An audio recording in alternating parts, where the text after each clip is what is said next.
I am again delighted to see all of you, and I want everybody to know that might be listening, we have some fabulous, 5 phenomenal women that's a part of this panel that will share their information on their careers and choices as it relates to STEM and STEAM. And part of it is also looking at recommendations to establish STEAM workshops or programs in the community. So we have with us on our panel today, Ms. Courtney Darnell. Wave your hand, Courtney, you see you? Yeah. As Dr. Cole would say, she's our young'un. You know, she talk about our wings, roots in our wings, the young ones are the wings, she says. She's Executive Director of Marketing and Sales for Otis America. We have Ms. Pamela Ainsley. Pamela. She is Executive Vice President and CEO of Clarkson Systems and Analysis Incorporated. We have Ms. Pamela Bakewell, who is Executive Vice President and CEO of the Bakewell Company, as well as Bakewell Media.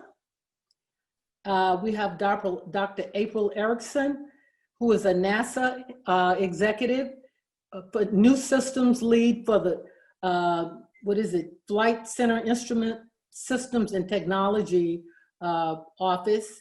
And we have Ms. Stephanie Epsey, who is a founder and executive director of Math SP and STEM Gems, which is a book she wrote about or published on 4 phenomenal women in STEM or STEAM. So they will each tell their story, and we'll start with Courtney, who is the young'un of the wing, and then we'll go with Miss Ainsley, and we'll go with Miss Bakewell, Miss Epsey, and Miss Ericsson, Dr. Ericsson at the end. We'll try and make sure we leave some time for some questions. And we also want to make sure that you get emails in case there are presentations by Ms. Epsey and Dr. Ericsson that you want, as well as the one that we'll show. I had some slides that I was going to show. I don't know where the people are. I guess they're still caught up in the other program. But we're going to go ahead with what we have. We're not gonna worry about it. We're just gonna be flexible. And I'll just start off by saying that STEM jobs are expected to grow by 16% in the US by 2024 compared to 11% for other sectors. And one of the most significant initiatives in education today is STEAM. And of course, STEAM is science, technology, engineering with the arts and math. And it aims to help students visualize and make connections among a variety of disciplines. So we'll start off with Ms. Courtney, and we'll go from there. Thank you. Thank you, Alotta.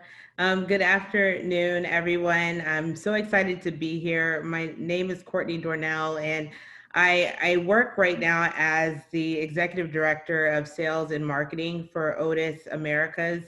And I have been in this role, it'll be a year in October 1st. But you know, my story starts. You know, I grew up in Houston in a suburb called Clear Lake, right down the street from Johnson Space Center. My mom worked for NASA. My dad worked for Lockheed and Boeing. So I was always around aerospace. I grew up and was able to see a lot of really strong women, and my mom is majored in physics and math, and so my dad did as well. So it really in my household wasn't an option about you know, doing something in STEM. It kind of came natural, which I'm excited about. But you know, having the exposure and walking around and playing with kids in my neighborhood whose parents were, you know, astronauts or working as engineers, you know, that was the thing that I really gravitated to. And I ended up doing my undergrad in a dual degree program through NASA. It was the Women in Science and Engineering program.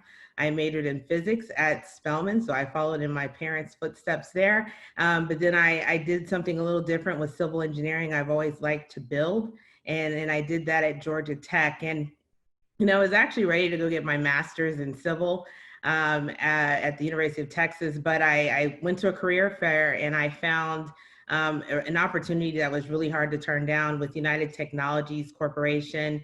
And so I went to go work as a mechanical engineer for Pratt and Whitney. We work on jet engines. So I did thermal barrier coatings on the airfoils, the blades and vanes. And I did that for about 3 years. I had to learn how to program a robot. I had no idea anything about robotics, but I went to robotics school. Fanuc is, they have a location in Detroit as well as Japan. And I went to robotics school, learned how to do that. And then, after about 3 years, I wanted to change and I wanted to do something different. So I went into technical sales, and the company I worked for was good, where it allows you to go into different business units. So I transitioned to what was my passion, building. Went to Otis Elevator because that's where we get to build some of the most amazing, or we work with some of the most amazing buildings in the world.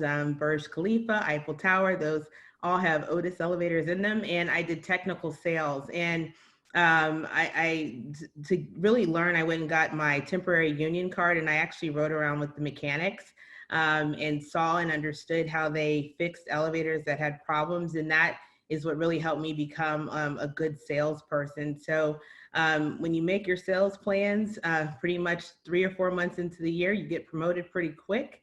And so then I had the opportunity to have sales management roles. I did it in New York. I worked in Latin America. I was based in Brazil for 2 years, where I led sales and marketing there. And until recently, I took over marketing for all of both North and South America. So I have had a wonderful, wonderful career. I have been with the same corporation my entire 18 years. The big difference was United Technologies and Otis split in April. So Otis is now an independent company. We are 168 years old. And I'm just really fortunate. I can't hear. I got to go back in. That supports my growth. They paid for my MBA. They paid up front. I didn't have to owe them anything for it. And they're continuously encouraging us to learn. And recently, with everything that's going on in the environment with inequality and social justice and things like that, my company has done some commitment to change. And one of the things I'm excited about is what they're doing with STEM specifically. They support the Boys and Girls Club. We have the Lego League with First Robotics, where we've invested thousands of dollars to take children, to let them play and learn how to what it's like to do these different STEM careers, and there's more to come on that. So that's just a little bit about me, and I am excited to take questions and talk to you all later on in the day. Thank you. And just so you know, say as openness, transparency, I knew when she was a little baby girl, so I'm very proud of it. She's done very well. I am so proud of you, Courtney. Next we'll have Miss Pamela Ainsley, President CEO Clarkson. Greetings. I will share with you my personal perspective on the outcomes of a STEM education. In the interest of time and organization, and with your indulgence, I will stay close to my notes. I believe each of us comes into this world with the seeds of STEM embedded in us. The key to having a healthy and productive child and adult as the result of the STEM disciplines lies in which seeds we nurture. I was born, like Courtney, to a family of academicians. Both my mother and father were university professors, my dad a mathematician, and my mother mastered business. Dad understood the importance of mathematics and rendered early lessons in arithmetic, addition, and probability, all using a deck of cards. Early lessons in division and multiplication were taught with pennies, nickels, and quarters. 5 pennies made a nickel, 5 nickels made a quarter, and 4 quarters made $1. At this time, I was probably 4, maybe 5 years old. We often would build and fly kites that brought lessons in chemistry, aerodynamics, and structure. How the flour and water paste had to be the proper consistency to create a glue that was strong enough to hold the newspaper to the frame, but not too heavy to hinder flight, and the whittled sticks strong enough to withstand the pressure of the wind, but not too heavy to impede lift. Oh, and there was the all-important kite tail, made from mom's old sheets, ripped into long strips and intermittently knotted and affixed to the kite to provide balance in the changing wind. Then the launch that brought the joy of a project completed and the beauty of my kite dancing through the sky all day, or getting wrapped around the telephone wires or trapped in a tree. Other projects included baking a cake and learning the importance of quality of ingredients, proper proportions, sequencing, temperature, pressure, and so on. And then the pressing of nappy hair, how heat, pressure, and lubricant temporarily changed the appearance of matter, yet did not destroy the original blueprint. So you see, STEM projects are all around us if we can just observe and see the lessons. I knew at an early age that I was destined for STEM when my first memorable ask of Santa Claus was a chemistry set instead of a doll. My childhood was filled with dreams of dancing. Mom encouraged my dance lessons and performances from the age of 4. The dance offered a release of creativity. Unbeknownst to me, creativity was being stirred into the early STEM concepts in a most organic way. Our traditional way of learning in this country has been more often than not a system of rote learning of old concepts and a retention of the same to pass the test.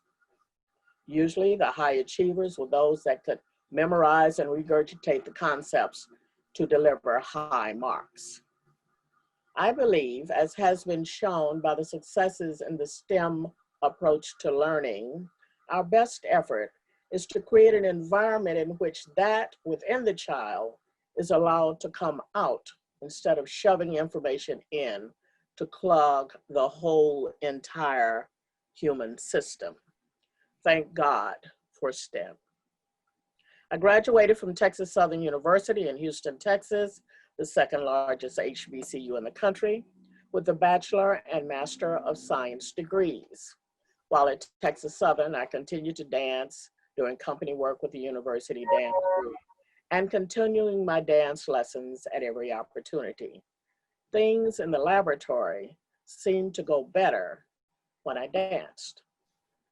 Now I have a STEM field education. What to do? With many opportunities before me, which one should I choose?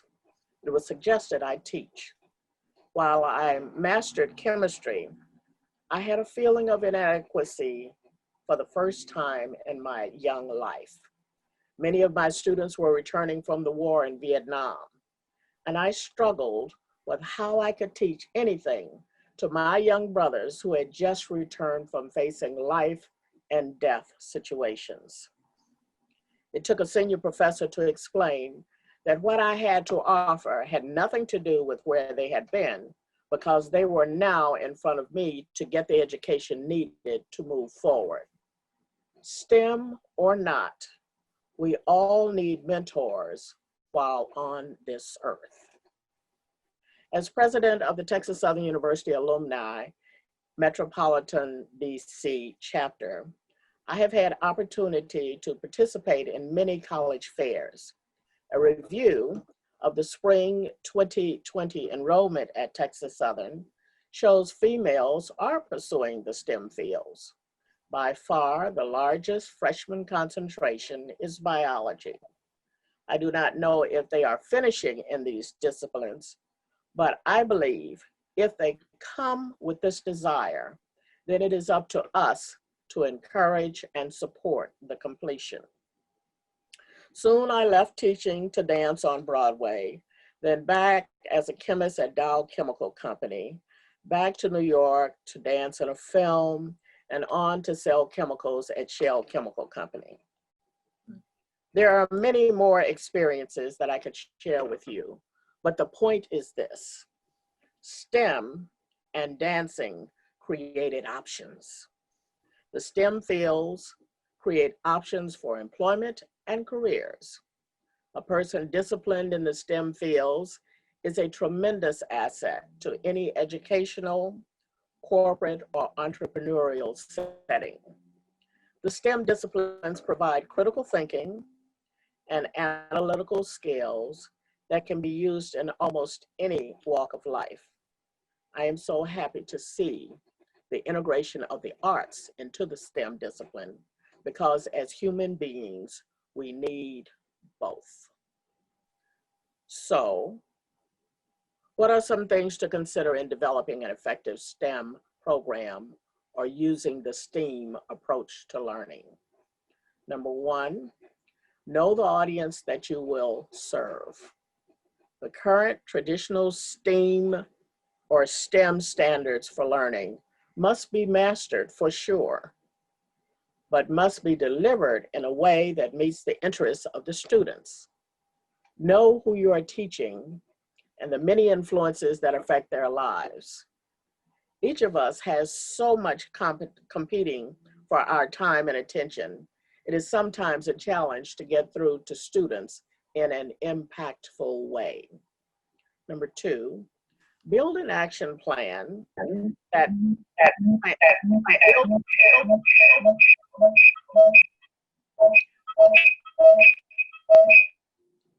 build an action plan for partnerships with corporations, government entities, and small businesses that can help develop meaningful projects for your STEM program. These partnerships will provide mentors, and may include future employment for your students and funding for your larger projects. And finally, be open to observing the students that you teach so that you can derive greater benefits from your STEAM programs. In today's world, we will need all of us to build anew. And the very nature of a woman makes us especially suited for the task. I encourage the STEM disciplines because they now and in the future will sustain our very existence on this planet. Thank you. Thank you. And next one is Ms. Pamela Bakewell. And I have to tell you, Ms. Bakewell, when I read your story, your bio, it made me think about one of those television shows I've recently seen where the family was in the media business and they were very powerful. So I'm really interested in hearing your story as well. Thank you. Well, first of all, let me start by saying thank you for this opportunity. I have a really interesting history with the National Council of Negro Women because I was friends with Dr. Dorothy Height and also Mita Chamberlain, who was a advocate in Los Angeles for NCNW. And I'm made wearing sure her that on, I said I'm wearing Dr. Height on my shoulder. Yeah, I was just letting you know I'm wearing Dr. Height on my shoulder. Okay, good. Yeah, I actually organized the convention for NCNW in Egypt over 20, almost 30 years ago. Because, and I married an Egyptian, and I have an Egyptian half-daughter who went to Spelman. So Dr. Height has a lot in my life, trust me, and she was responsible for that introduction. Let me put it that way. So, but yeah, she and Diane Watson, former Congresswoman Diane Watson. So they're very good friends. But I just thought that was a side note to show you how deep my roots are with NCNW. We appreciate it. Yes. My background is, starts in New Orleans, Louisiana, where I attended all Black schools, because at the time, that's all we could do when I was a little girl. But I went to Catholic Black schools, St. Peter Claver, St. Mary's Academy. All my teachers at St. Mary's were teachers with the Holy Family Nuns, which is the only order, I believe, of all Black Catholic nuns in Louisiana. So as I was growing up, and in this school and, you know, finished top in my class, I remember them sitting down and saying, especially Sister Cicely Marie, say, girl, you've got to go to a school with white folk, okay? You have not been doing anything in New Orleans and you got to learn and you have to go away. So they were responsible for getting my family to allow me to go away, and I had a scholarship. So I went to school in St. Louis, Missouri, outside of St. Louis, St. Charles, Missouri, to Lindenwood University. And many of you may not have known about Lindenwood because it's small, but it was a very private school type of education, learned a lot, and began to learn how to navigate in this world with various ethnic groups. And as a child, I didn't know that. So it was very different than some people today who have had parents that were able to give them, you know, private school education. Mine was private school, but it was narrowly based. So, so I didn't choose Spelman, which I'm sorry about because I felt like my high school was a Spelman, but my daughter went, so I am very, very appreciative of that background. But I say that to say that I entered business, a field of business. I majored in business. I minored in business education. So I taught high school for a very short period of time. And then, but business was what I wanted to do. I thought I could make a lot more money that way and contribute. And so as time went on, my family, I entered, you know, I did a lot of other things. I worked for Xerox. I also worked for not IBM, I did IBM for a very short period of time. But I learned sales and I learned how to sell Xerox machines and I did all the things that, you know, we want to do, but it wasn't for me. That's not what I wanted to do in life. And then as time went on, I moved to Los Angeles. I got married and my husband was in the record business, but we were transferred here with Motown to Los Angeles.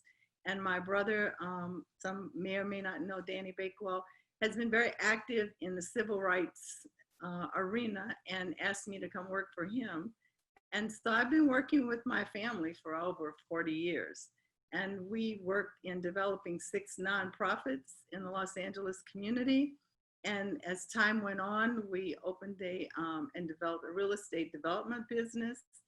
And he is the kind of person, it's just he and I, his brother and sister. He went to the boys' Catholic school in New Orleans. But I had a college degree and he didn't, and he thought I could do everything with that college degree. So I was thrown everything except the kitchen sink to develop. And as a result, we have a very successful real estate development company. A lot of our family members work with us. We own shopping centers and we have managed them privately, but now we work with management companies. So I oversee a lot of the things, but I'm still hands-on in those things. I am also a real estate licensee, so I do that quite a bit. So I'll navigate over to the other part of my life, and that's media. So we, as he always thought we could do anything, that's just the way he thinks, and I guess I learned to think it was our own internal structure. So we were given the opportunity to buy the Los Angeles Sentinel newspaper, which is our entrance into the Black press.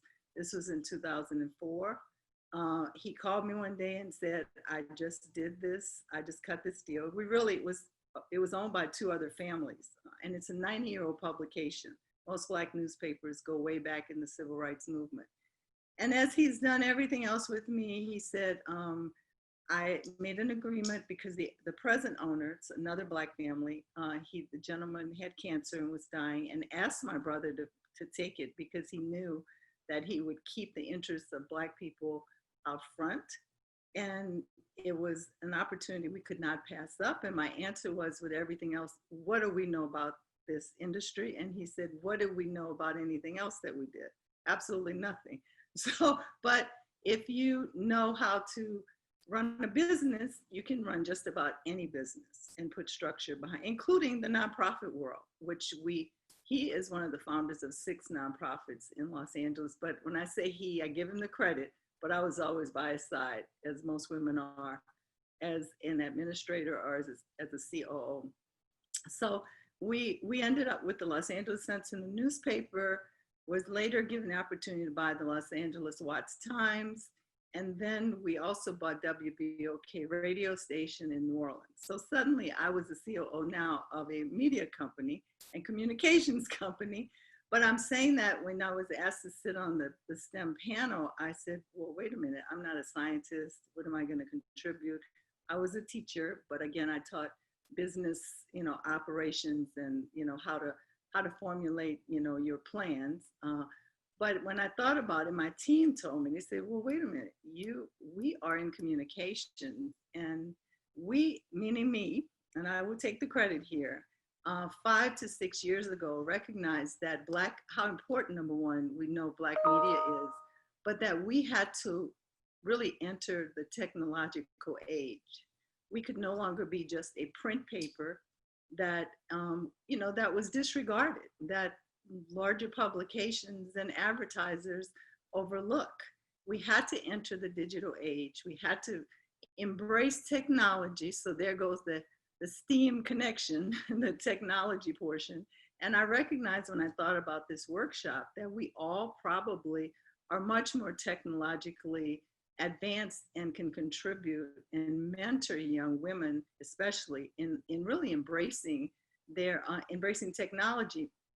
And what happens with the Black press, we've been around for so long, a lot of people are afraid to enter that new age, and it does cost money.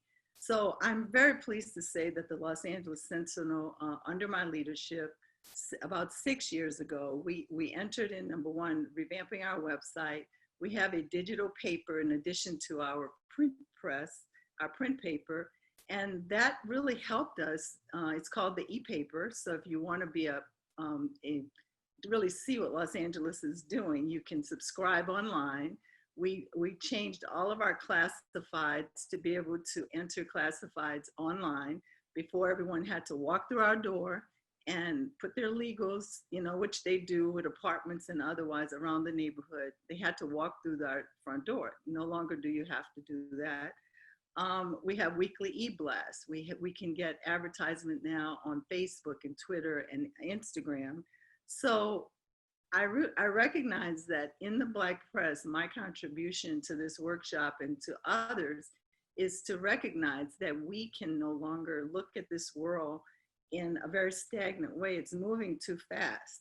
And for us to be a part of it, to get ready for today, I had to call my younger daughter. I have 5 children, by the way, so I was raising 5 young adults while I was doing all these other things. So fortunately, yeah.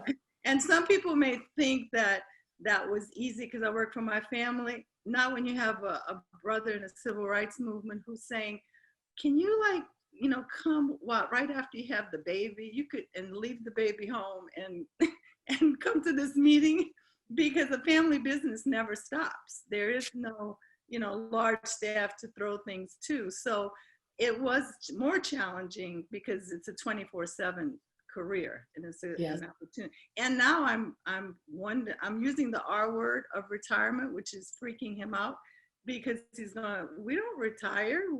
This is our family. And so, because the word succession, though I don't like that show because it's very negative about family. Yeah. But I am saying to him, we do have to embrace that. Also, teach each other technology to go on, to make sure that our legacy is preserved, and that all this hard work that the Sentinel newspaper, which turns 90 years old soon. Congratulations. Yes, and we're the 3rd family, Black family to own it, that we can, our children, my son is managing editor. My nephew is a chief of staff. We have another nephew that we pulled in. I have a daughter that works part-time for us. And they all have other jobs, but we say, look, you still have to do something with us. So we've probably mastered, you know, working together and still liking each other and seeing each other in Thanksgiving and Christmas and so forth. So and that's rare. That I realize alone could be a workshop, because Okay.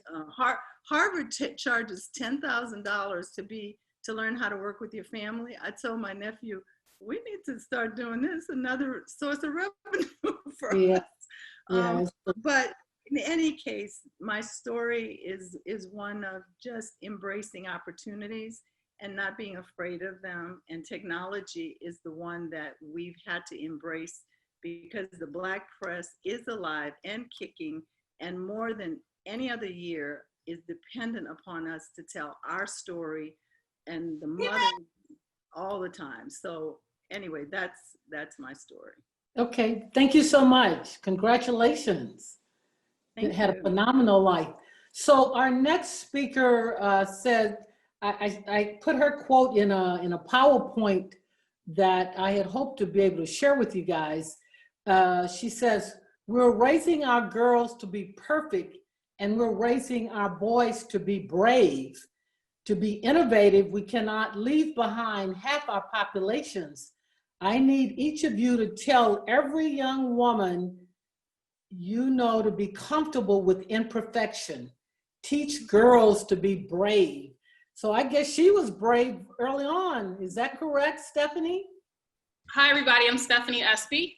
I have so much in common with Courtney in that both of my parents are engineers. She mentioned her parents were math and physics majors, and she went down that path. Both my parents are engineers. I went down that path. I have a lot in common with both Pamelas as well. Like Pamela Ainsley, she also mentioned her parents influenced her decision to go into STEM. Pamela Bakewell talked about entrepreneurship. I have definitely converted over to being a full-time entrepreneur. I've been an entrepreneur for 10 years now. So I started off as an engineer, moved over to entrepreneurship, still in the STEM space. And so I'm excited to be here today, because I know that we have women from different walks of life at different points in their life, some parents, some non-parents, and I want to share a little bit about my story and kind of what I really am passionate about right now. So to go backwards, I graduated from MIT in 2001 with my degree in chemical engineering. So I've always loved chemistry and math. I fell in love with chemistry in high school. I think it was 9th or 10th grade. I loved really blowing things up or seeing things react. And so we did a lot of really cool labs in chemistry, and that just sort of sold me on chemistry and never could get enough of it. Math was something that my parents, I think it was Courtney who talked about, or maybe it was Pamela talked about, Ainsley talked about how STEM is really all around us. And a lot of things that we did in the home, counting money, she had an example of counting money and, you know, going shopping and having to calculate different percentages. If there was a sale and something was 20% off, like, what does that mean? And thinking through that. There were lots of things that we did growing up. I'm one of four, so I have 3 siblings. And so with 4 children, my parents, you know, had to kind of keep us busy. And we had a lot of exposure early on to things that they cared about, and they cared about math and science. And so naturally, all 4 of us went down the STEM path, along with a lot of people in my family. And so for me, when I was in high school thinking about career, it just made perfect sense for me to choose something that combined math and chemistry, because that is what I had grown so passionate about from an early age, all the way through middle school. I went to, my K through 12 education was all Black environment. I grew up in Decatur, Georgia, which is outside of Atlanta. So I was used to being around Black students. I think Pamela talked about this as well, how Pamela Bakewell, how for me it was important to kind of get a different experience, which is why I chose to leave Atlanta. Both my parents went to Georgia Tech. My mom did the Spelman Georgia Tech program just as Courtney did. And my dad went to Georgia Tech. I wanted to get outside of Atlanta, get away for a while. So I ended up going up to Boston, and I also wanted just to be around a more diverse group, because I had been only around Black people my entire life. So this was my first experience kind of with at a PDI. And so I had a really good experience in college. It was tough. It was very challenging. I had lots of moments of, I'm not smart enough. Physics was one of my most difficult classes, and it just kicked my butt my second semester. And so I thought about,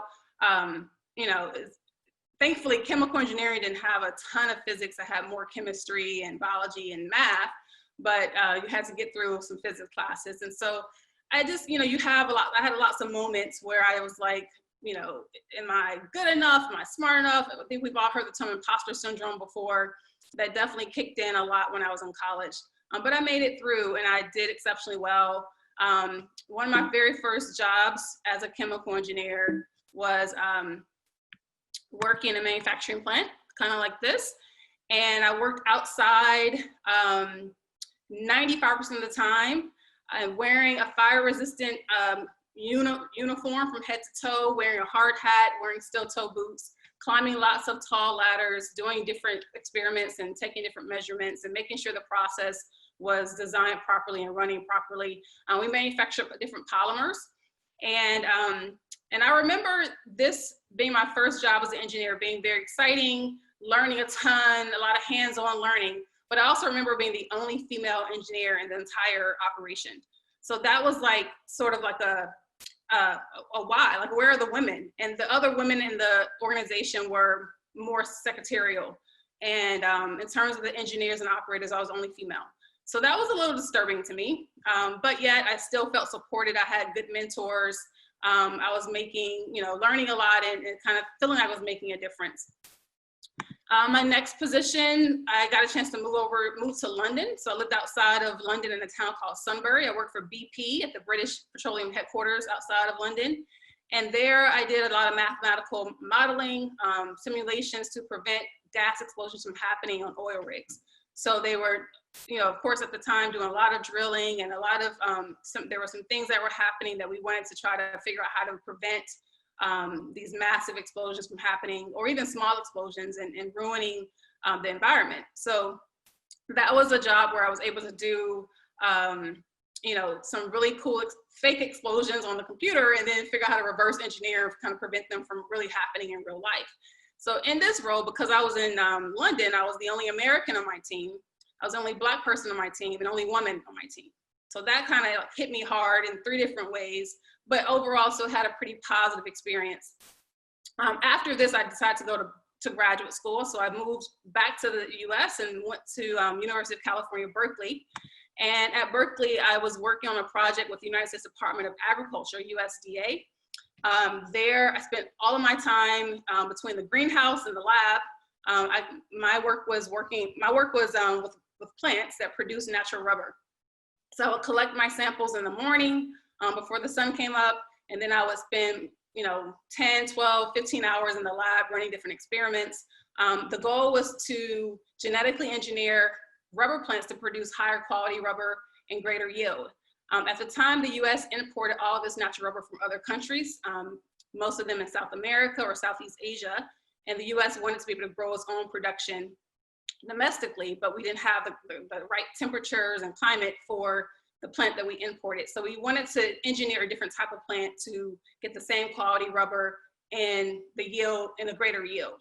So that was the contract that Berkeley had with the USDA, was to figure out how can we grow our own domestic production of natural rubber and get the quality and the yield that we get from what we import into the States. So that was my job for 3 years. And we figured it out. I was able to publish papers and present my research and my findings in the different conferences. I definitely felt like I was making a big difference here, but you could probably guess I was the only woman on my team yet again. So my story has been one of lots of really great opportunities, lots of what I felt like was impactful work, lots of different experiences working as a chemical engineer, but really filling this gender gap in STEM. So I pulled these numbers. Roughly half the US workforce are women. Women earn more than half of bachelor's degrees, but yet if you look at the percentages that women earn in STEM areas, it's really subpar, especially when we talk about underrepresented women of color. And so single digits, and I care a lot about engineering. I think about that 3% number, 3% of bachelor's degrees in engineering are awarded to women of color. So as a woman of color, as an engineer, it's important for me to do something about that. And that's why I sort of have shifted gears a little bit with my career and went more down the STEM education path, so I can be in the forefront working with students more and trying to help them understand some of the options that are available for them and how they can pursue careers in these paths. So in terms of underrepresented women, if you look at, kind of zoom in on that, this bottom kind of goldish color, dark gold color, represents engineering. So again, if you look at from 1993 up until 2012, and this is the last reported data that the NSF has. I'm waiting for the next set of data to come out. But that bottom line is engineering. It stayed relatively flat, hovering around 3%.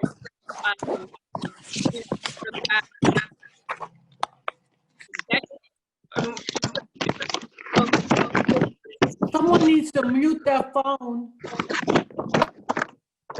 Someone needs to mute. Thank you. If you look at the next lowest percentage in 2012 is the light blue, which is computer science, another area that I care a lot about, increasing the exposure that minority underrepresented girls have to computer science, as well as math, statistics, physical sciences, then biological sciences, etc. So if you think about some of the challenges, I know that a lot of the other panelists have already spoke some of the challenges that are out there, but I found this really great quote from Ruth Farmer, who used to be with Obama White House, and now she's a chief evangelist for computer science, CS for all. And so I think she summarizes some of the major challenges with this quote. And she says, I'll just read it. She says, there's a lack of role models, a flat out lack of exposure, a stereotype bias to what is a STEM person. It's held by parents, it's held by the media, it's held by teachers. There's no social cost to a boy to take computer science or physics or calculus in school. Girls have to take the brave step of saying, I love this stuff, take a class with 90% boys, probably a male teacher, overcome the media messages, defy their social group, and add on the extra layer of being a minority is a whole other challenge. And I know that me personally, I can speak to a lot of these different things, especially being one of few in the classroom and then in my different work experiences, definitely being the only woman and definitely woman of color and probably period person of color in a lot of my environments. And so because of my experiences and just my desire to do something about this gender gap issue, I decided to write a book. And I wrote this book, published this book about 6 years ago. And in the book, it's called STEM Gems, How 44 Women Shine in Science, Technology, Engineering, and Math, and How You Can Too. And I wanted to make it a how-to book because I wanted it to be a collection of stories representing different careers in STEM, but also I wanted it to be very actionable, where girls, young women, early career women who are reading this book can have a lot of, what should I be doing? What steps should I be taking? How do I navigate this path? And when I run into a roadblock, what do I do about it? And so all of that's included in the STEM Gems book. And in writing this book, it took me 4 years to write it. And in writing it, I had to interview a large number of women.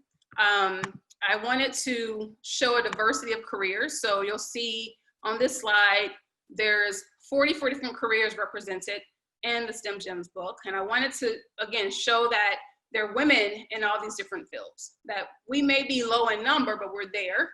And we are doing amazing, important work. And we welcome more women to join us in doing this amazing, important work. So after brainstorming the list of careers that I wanted to share with young women, girls, parents, educators, I then did a lot of research and found different women in these fields. So on the slide, you see the 44 different women that I interviewed, and all of them shared their story with me. A lot of them had so much in common with me and my story. A lot of challenges, a lot of setbacks, a lot of imposter syndrome, a lot of I'm not good enough, a lot of maybe I should be doing something else, but yet a lot of perseverance, a lot of impactful work, a lot of changing the world.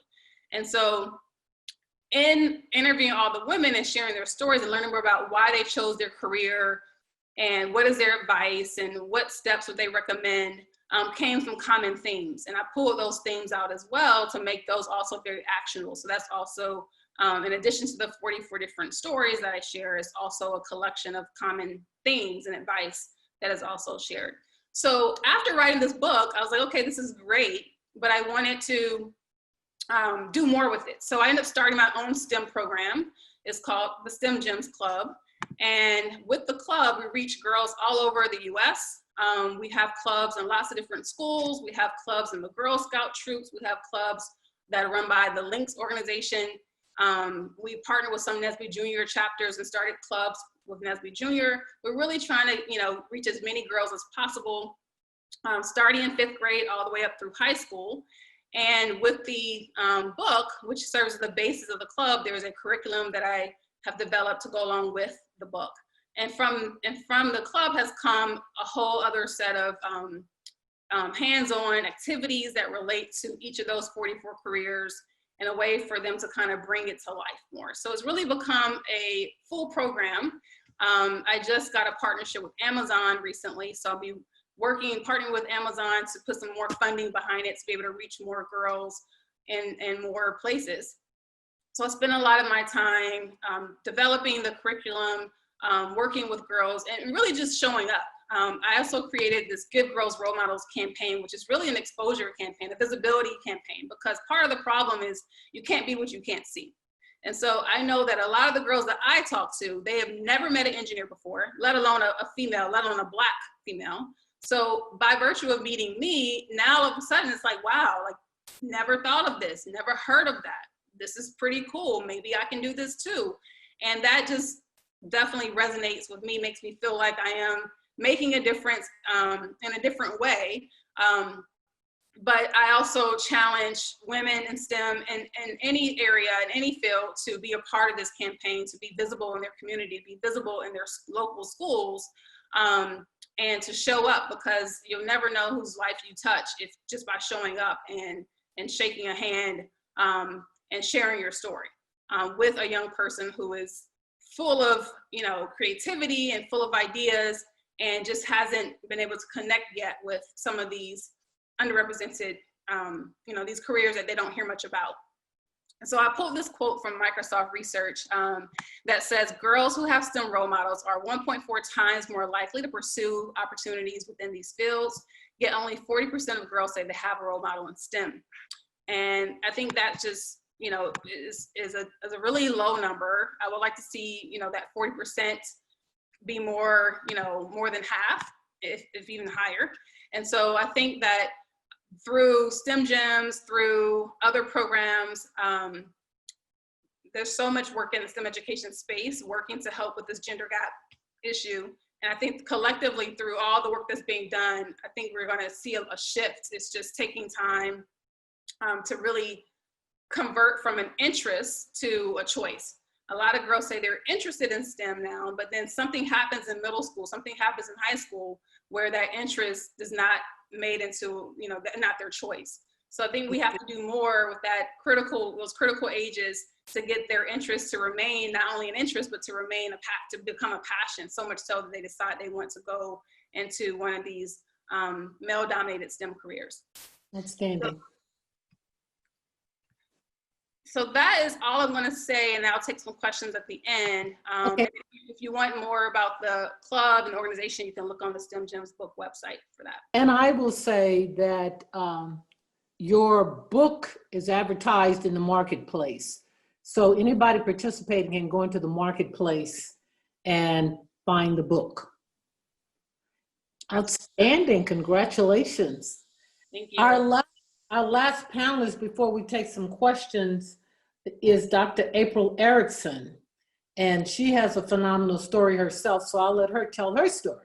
So yes, I've been very fortunate to have A very long career. I think it was earlier stated that I work at the NASA Goddard Space Flight Center. I'm the new business lead for Instrument Systems and Technology Division, but I've had many different aspects to my career as an engineer, a professor, manager, all really in the technical realm of working in that environment. So I'm going to show actually a video that was provided by the World Science Festival. I like building things, making things, fixing things. I'm big on thinking it and you will achieve it.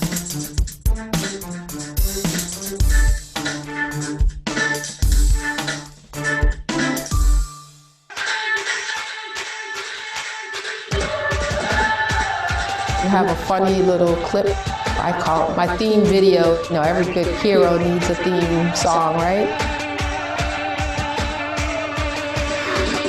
Seeing all of the different instruments and missions that I've been a part of or solve huge problems is never something that I started out to do here at the NASA Goddard Space Flight Center. I started doing attitude control systems. We don't say spacecraft having a bad day, but really position and location in space. And so often people will call me a rocket scientist because I built and designed systems to control our spacecraft. And then moved into instrument management. I'm really the taskmaster in helping people meet the criteria that a scientist needs to create the cool stuff that you see around us. I was born in Brooklyn, New York. I grew up in Bed-Stuy, as they say, Bed-Stuy, do or die. I liked math from the very beginning. I played team sports. I still continue to do softball. My comic book favorite is the Cape Crusader. They used their brain and I could too. I moved to Cambridge, Massachusetts for high school. I applied to MIT and got in. But when I graduated from MIT, it was the year of the first shuttle disaster. And that was really hard, and jobs really weren't available at NASA. I went back to school.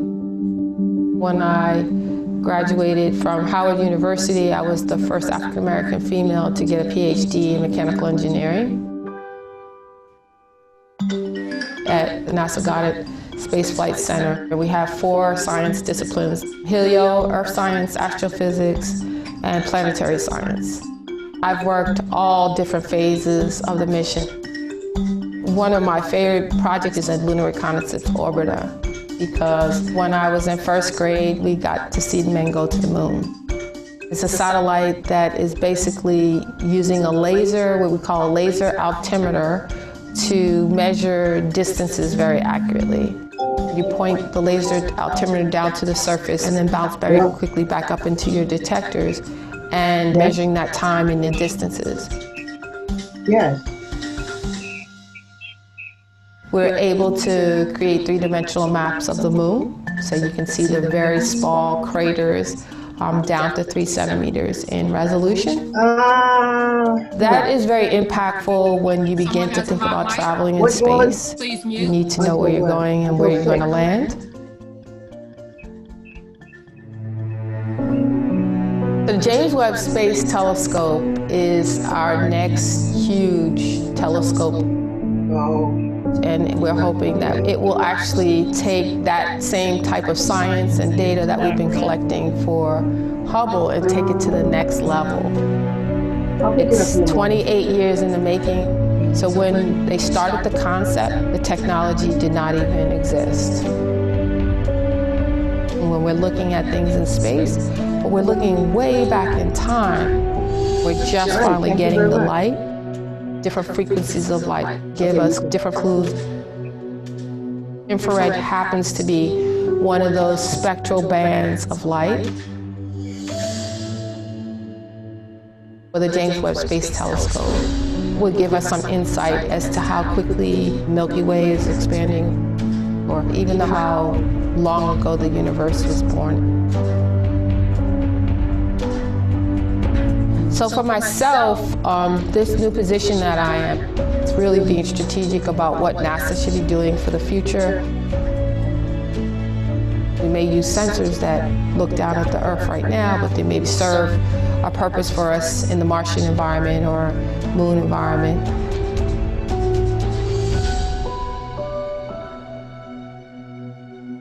As we try to figure out how to live on this big blue marble, we're going to succeed by working together. Diverse ideas spark innovation.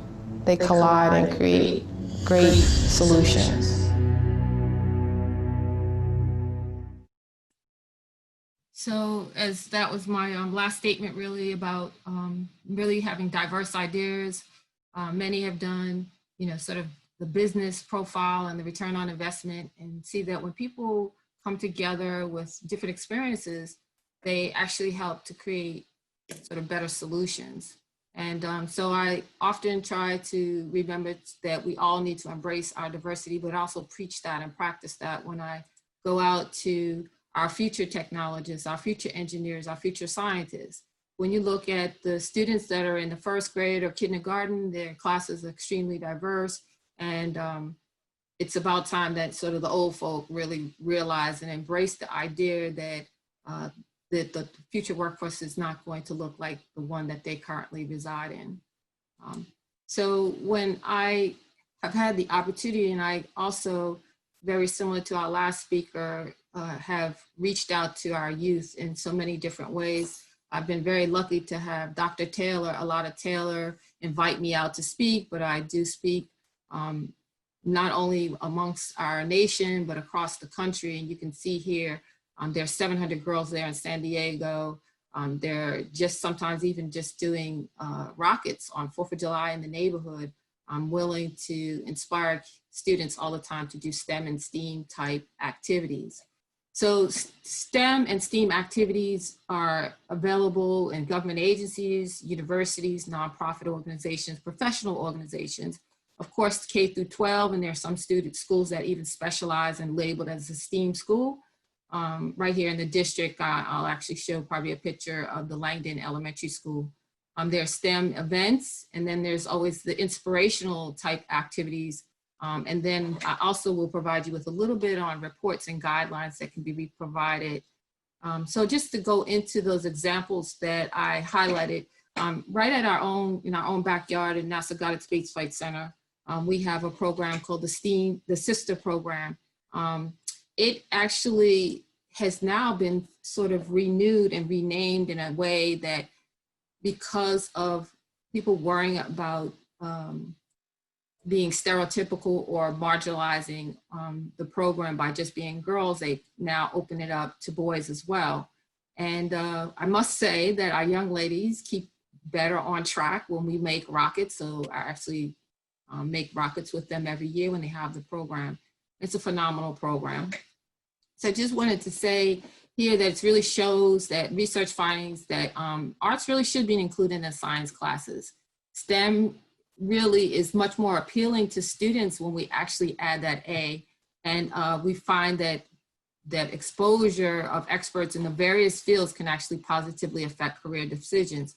I've often found that working with people from other disciplines as well allows me to see the problem or the solution in a unique manner. So I wanted to start off with, here's some tutorials. Me and my daughter, we're actually back in Cambridge visiting our family, but I took her on campus to where mommy used to go to school. And we happened to come upon these MIT science pictorials. And I thought, wow, what a vivid way to expose science.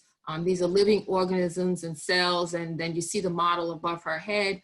But there's so much that can be achieved by showing people a different version of the science and technology that we typically see as a scientist or engineer.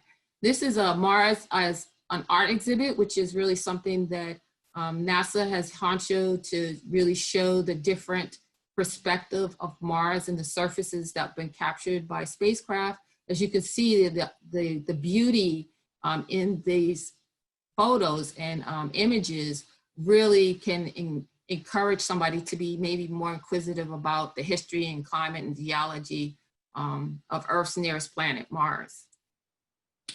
I also wanted to show you here, this is a young lady and her program is a combination of the Geek and Chic name. Geek is a nonprofit, but the young lady is actually a PhD candidate at MIT.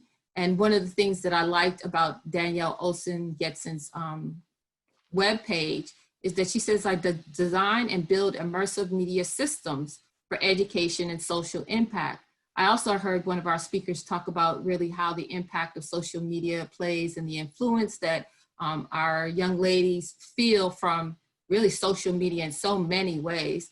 And so her programs actually help to engage in a different way through dance, as well as through her after school program. It's a fairly successful program.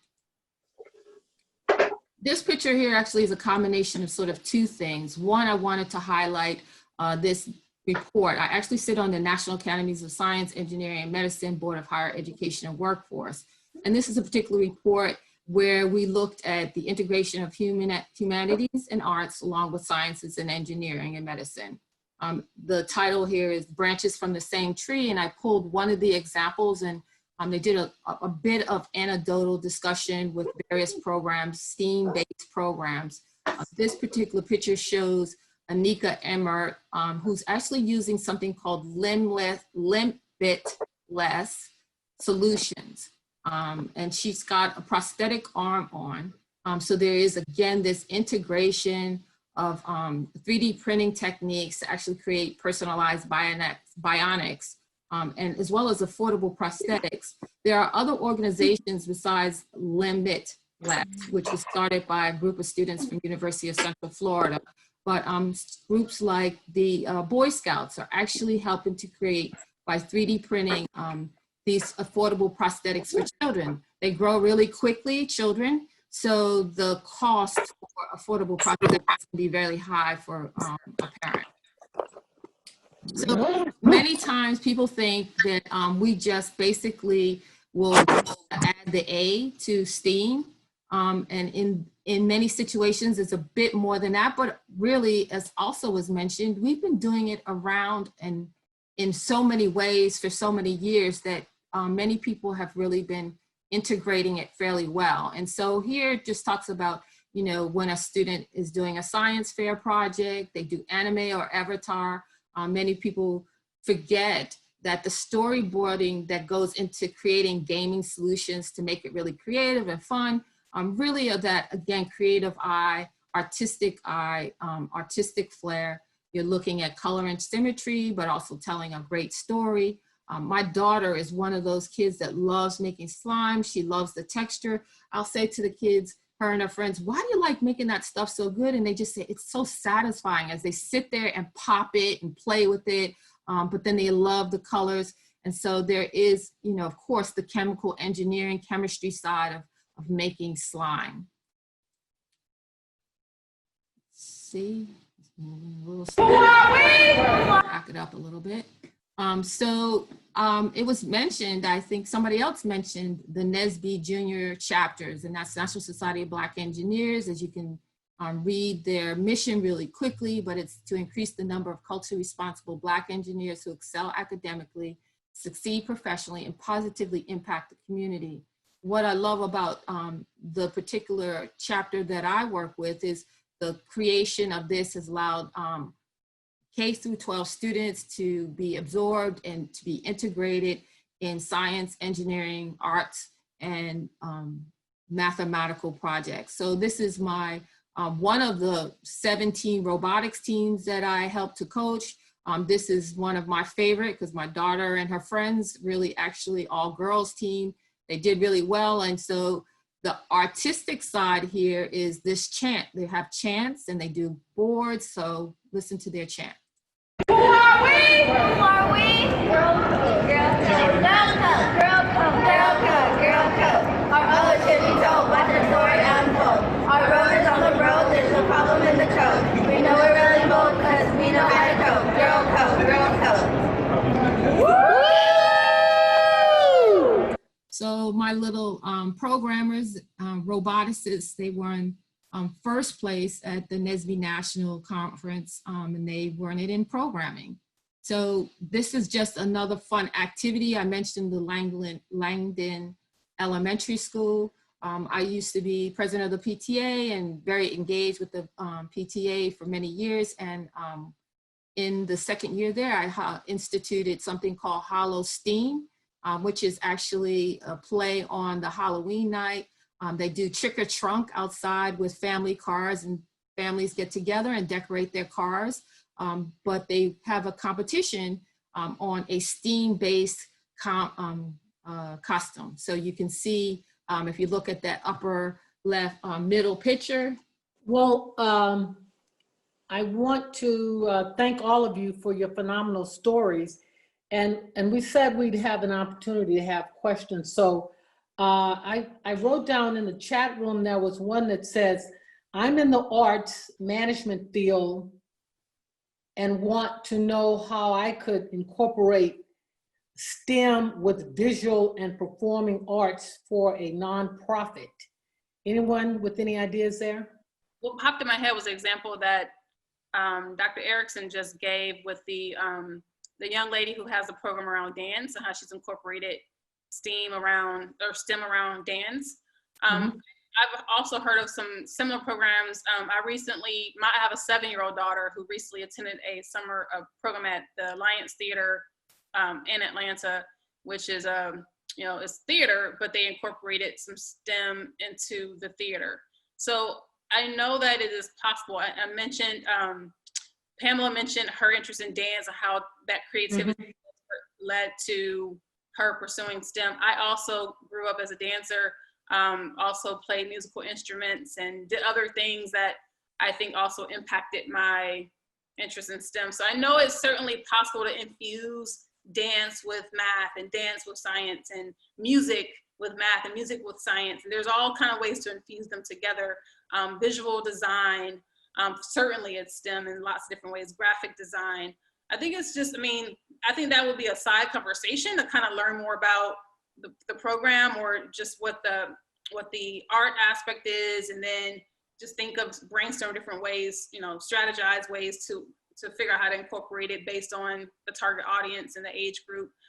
Creating curriculum in general is a long process, and it starts off with just kind of brainstorm of ideas, and then you sort of figure out how to best deliver it and what platform you want to deliver it. So it's not something that I can, have an answer to right away, but I know that a lot of really great work being done out there to interrelate traditional STEM with art and different forms of art. So I think maybe starting with the young lady that Dr. Ericsson mentioned and kind of checking out her platform, looking at the Alliance Theater, the High Museum in Atlanta, they have lots of programs that integrate STEAM. Could be a good place to start, and then I would be happy to kind of brainstorm offline. Yeah. May I jump in real quick? I can just tell them one quick way. Look at Mask Counts Video Challenge. And I was telling the story earlier to the panel about my daughter's team that competed last year for the first time. And it actually integrates math, but the students have to make up a video that has a storyline to go with the solving of that math equation. I wouldn't always want to steer people to create their own stuff. There's a lot of stuff out there that you can piggyback off. So yeah, if you always want to drop your emails in the chats, we can share quite a number of examples. And I think that I would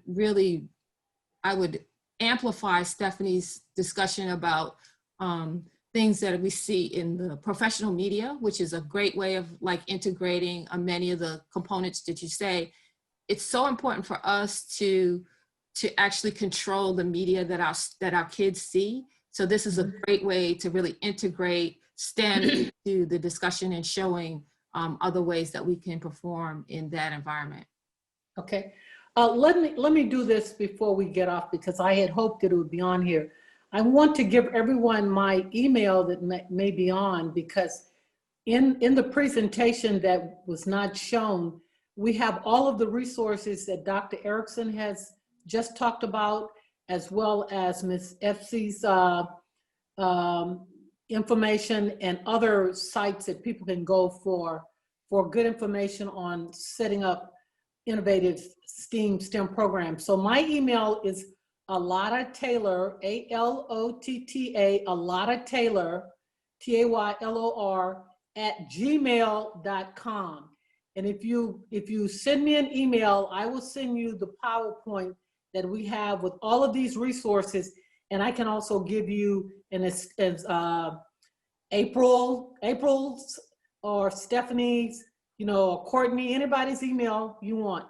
So let's ask another couple of questions. I'll ask Miss Pamela Bakewell. As a business, Pamela, can you hear me? As a business person, what are the types of things, they say, and people are looking for sponsors and to partner with businesses to get STEM programs in their communities. What are the types of things that a business is going to be looking for if someone wants to approach them about partnering on a program like this? What do you think? Well, first of all, you need to talk to a business about what their interest is.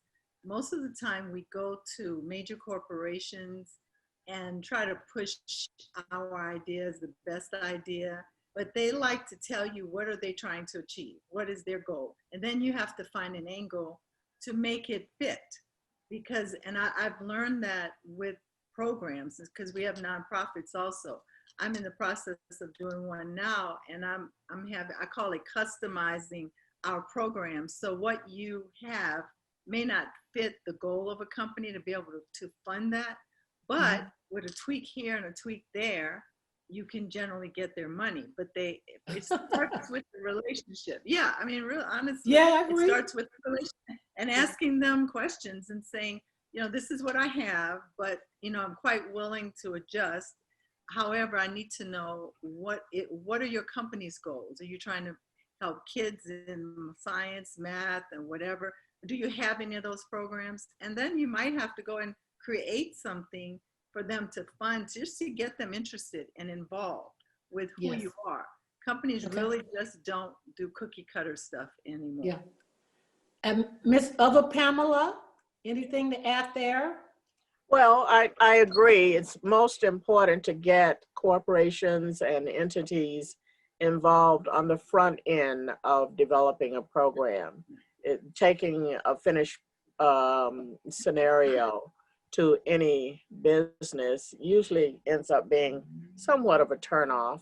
So find that person or persons within the organization that seem to have an affinity for you or for what you're trying to do. It could be just for you, because all you need is someone's attention.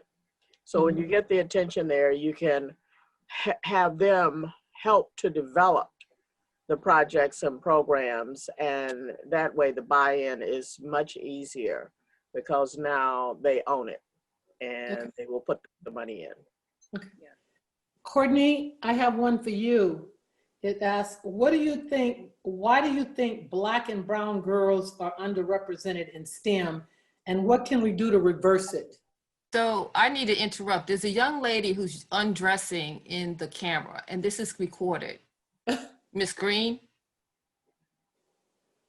I don't know if the facilitator can somehow mute her camera, but she's getting undressed in the camera, and she must not know.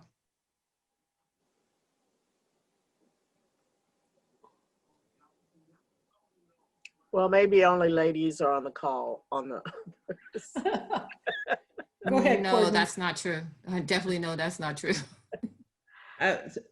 Can you repeat the question? I hope the camera's turned off. Can you repeat the question, Alotta? I'm sorry. Why do you think Black and brown girls are underrepresented in STEM, and what can we do to reverse it? Well, I think one of the reasons, and I believe it was in Stephanie's, some of the information she shared, but I've heard the term many times, you can't be what you don't see, or you can't be what you can't see. And there's really not a lot of visibility to it, to other Black or women of color in these type of STEAM roles.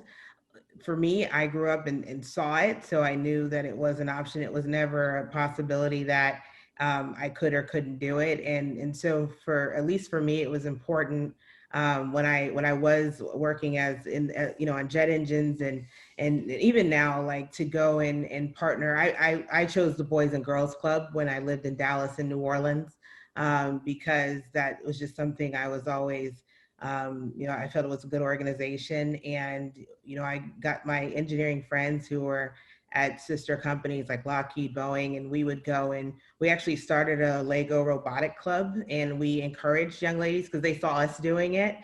So then they wanted to do it. And I really just think it's, now with social media, I think that you have all kinds of channels to be able to share. I love the shirts that Stephanie had, the STEM gems, with Instagram and all this social media. There's ways to really get it out there more, but it's also, and I don't remember which panelist said, but when you are in school, especially in elementary, I know that my teachers weren't encouraging me to take those AP science classes.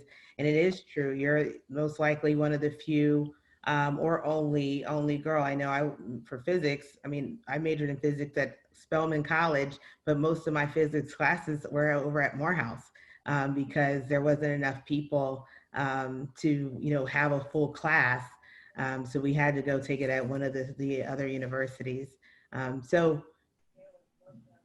having, going out there, mentoring, this video, I'm going to completely, Aprille, I love that video. I want to share it with the kids I work with, and just continuing to show that, you can be it because we're here and we're doing it, but we just need to get it out there more. And just so you know, you ladies have each other's emails from where I was emailing you. So, Stephanie, I have a question for you. Do you believe STEAM programs comprised of only girls are more effective?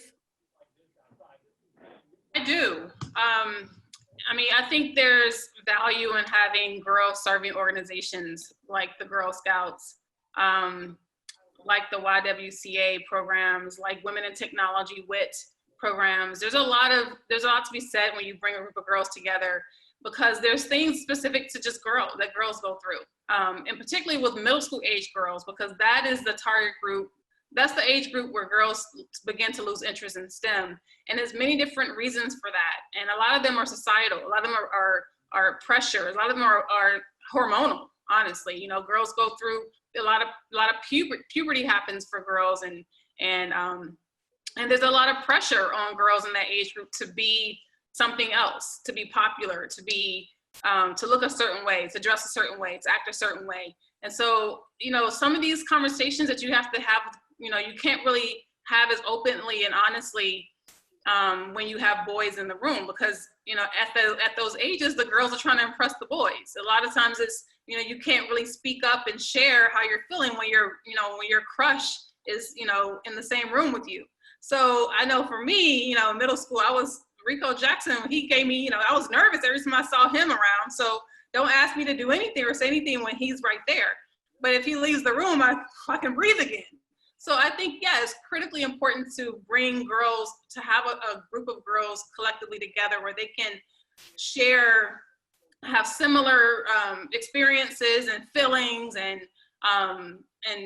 they go through the same thing. They start developing in different ways, and those are conversations that are unique to girls. I think you definitely have to pull them aside and speak on their level and speak to their experiences. Absolutely. Okay. So it's now 5 o'clock. We kind of started late, but I wanted to ask Dr. Ericsson this last question. What advice would you give other women and girls interested in following your footsteps? Wow. So first of all, not just girls, but boys. I remember talking to a young man yesterday, and I said to do something that you're passionate about, right? Mm-hmm. So if it seems fun, and if you're passionate about it, if you're working more than 40 hours, which most of us are, it will not be work. It will be something that you really enjoy to do, and you'll be able to be sustainable and have a long career there. I think that many of the things that I trying to encourage my daughter to do is, one, to have a strong understanding of math. So, you know, I have her do 20 minutes to 30 minutes of math every day.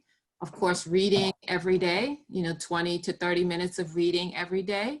It's harder and harder with the challenges of COVID because she wants to be playing, but if she's playing, she's learned how to do Roblox coding as well this summer. So she's doing Roblox, but she's also learned how to create those games. And so I also encourage them to try different things, not just because it sounds like it's not the typical norm.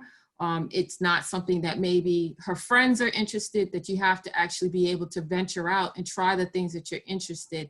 And I say cook, I say learn how to sew. All these things that we learned many years ago in school, which are now taken out of the programs, are really important skills that teach us how to solve problems in a different way. Cooking is chemistry. Sewing, we actually hire seamstress at NASA to sew our blankets, gold-coated blankets, to cover our spacecraft. So there are lots of careers that are STEM-based, STEAM-based, that you could have maybe a career at a place like NASA. But I think it's strong foundation in math and science and reading is really what will make a person successful. Alotta, Pamela. Yes. I have one comment I'd like to add to Stephanie's comment about girls. And let me say this. I want you to say that comment, and then I want each of you to say whatever last comment you might want to say. Okay? All right. I think it's important when we think about young girls and women in the STEM fields that part of the curriculum, part of the program, part of the plan for STEM and STEAM at some point needs to have the boys in. We need to be able to have that integration because, as we have all said here, most of the challenge that we have in the corporate, in the career workplace is that we're up against a male-dominated field. So part of the middle school and elementary school and high school, and I don't know exactly when it is because I'm not in education now, but we need to make sure that we are not producing women alone and then throwing them into the male-dominated field. So I think that consideration should be integrated into any STEM program or STEAM discipline so that we are totally prepared and not just technically prepared. Excellent. Pamela, Ms. Bakewell, any last comments, remarks? I just want to say, first of all, this has been enlightening for me. Thank you. Nice to meet all of you. I think that we need to make sure that we take fear out of, it's not always a bad thing that fear is going to be something that we have to approach. Failure can be a lesson that we can, encourage our young girls that if one thing doesn't succeed, that they can do something else. And STEM seems to be everywhere. And I think we just need to expose our children and our colleagues to venture out, regardless of what age, because the older folks can teach the younger folk. So my last comment is that, number one, I think we need to take fear and sometimes embrace it as well as failure in order to be successful. Excellent. Excellent. Stephanie, any last words? Yeah, I always like to share with parents, with educators, that to me there's like 4 key things that are important for girls to choose a career in STEM. This is going from just having an interest to making the choice to say, I'm going to go to college and major in this or pursue a career in, this STEM field. The first is content mastery. So having that solid foundation in math and science, knowing the content, right? Because it's going to be very difficult to go into chemical engineering if you didn't have, chemistry and physics and calculus and algebra and geometry and all those courses in high school and understand them. So having the content mastery is Absolutely important. The second thing is having the vicarious experiences. And that means the job shadowing, the role modeling, the interning, the having conversations with real people, understanding what their experiences are, living, walking in their shoes, you just really living vicariously and understanding what a career in this space looks like. You have to have that vision. The third is the social persuasion piece, building a tribe, having support. And knowing that if you're the only girl in the room, like I often was in my higher level math classes in high school, that you know that maybe you're the only one in the room, but you know you have a tribe outside of the room, you know, in different classes, in different schools around. So you may be the only one, and but that's okay. And you have support. It's just, you know, you have to think about that support when you go through those sort of challenges. And the last thing is the confidence piece, the psychological state.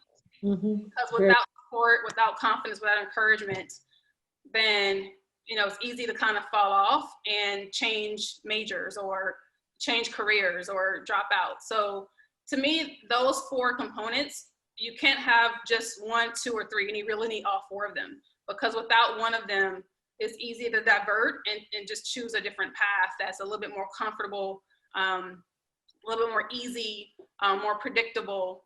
And so, you know, that's what I'd like to encourage parents and educators and advocates to inspire girls and make sure that you're hitting, if you have a program or you're thinking about working with a group of girls, making sure that they have all 4 of those pieces so that they can, you know, choose a STEM career and actually stick with it. That's outstanding. Courtney?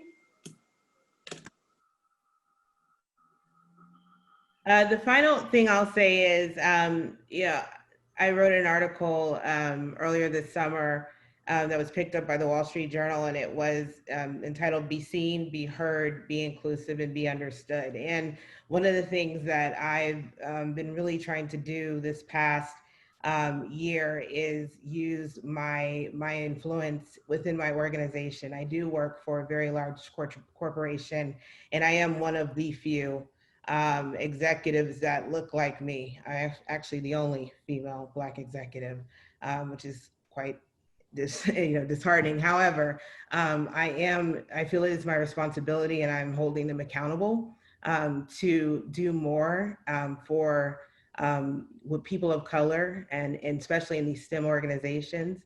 So I think someone had asked about how do you get a company involved. Now is probably the biggest time where you get companies' attentions, especially going through employee resource groups. That's an excellent way to do it because that's what I've been doing and pushing, and I'm going to take a lot of this information and use it. But, you know, I'll leave with that. We all have a responsibility. And there's different ways that we can, you know, be seen, be heard, be inclusive and understood. But that really is something that all of us must do. And my corporation and other corporations accountable and to make them, you know, walk the talk. Okay, good. And Aprille, I've already given you a last opportunity, but I'll give you one more. If you have 1 minute before I give a summary here. So again, I'd like to just reemphasize, I mean, I think that everything that everyone said today was really we're just hitting it at all high marks. And so I'm not gonna state the things that you've been saying, but I want you to think about some of a larger picture, one which Courtney said about partnership and working together. This current state of solitude has really created these silos for many people. And so people are trying to attempt to do pods. And pods, you know, typically are small groups of either children or groups that get together on a regular basis. Well, we're finding, of course, that pods are successful, but we've been doing them for a number of years, particularly for the African-American community. We see a lot of success in what they call cohorts. So one example would be like the Meyerhoff program that is at UMBC, which has graduated an enormous amount of students that enter either doctoral programs or the medical field.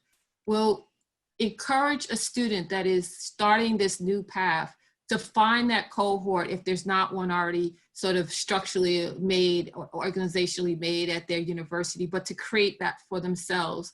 They'll be a lot more successful in achieving their goals when they have like-minded people. And that like-minded person does not necessarily have to be a person of color. It's very important to include people from external communities. One, because it reconvinces that community of the extraordinary capabilities by a person of color by being included, which is why I've often chose mentors that don't necessarily look like myself, but to really create that bond and supportive opportunity around them. And so encourage them as they grow up and as they get older to do that. Okay, so as we close, I just want to say I heard several things. It's important to have role models for these young ladies if we want them to pursue. We want to encourage more. If they see it, they can believe it and they can do it. Mentors are important. You should start early and you should expose them in ways that will give them some hands-on perhaps activity. But in terms of considerations for establishing a STEAM program, I would say based on what I've researched and what I heard you say, you should decide who you want to reach. What is the target group? Who you're trying to reach?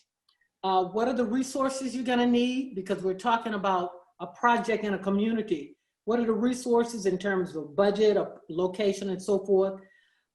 Find out what grant opportunities might be available. Courtney said, now's the time to strike because corporations are anxious to looking at doing work with diversity and employee resource group. Seek out and establish relationships with local businesses for donations and long-term partnerships like with Ms. Bakewell or with Clarkson and NASA. Create and sustain long-term programs by creating a culture around making it fun. They like to have some fun, as Dr. Aprille said in her presentation. And then I would say maximize opportunities and facilitate ways for participants to share their success stories and spread excitement among others throughout the community. Like I was reading about, there are a STEAM Day open houses or National STEAM Day, or there are different things that you can create to have them participate and get some exposure. So my last word I would say is, we can, it says, we continue to navigate an uncertain future, but one thing we can count on is that the work of tomorrow will be tied to a proficiency in STEM and STEAM.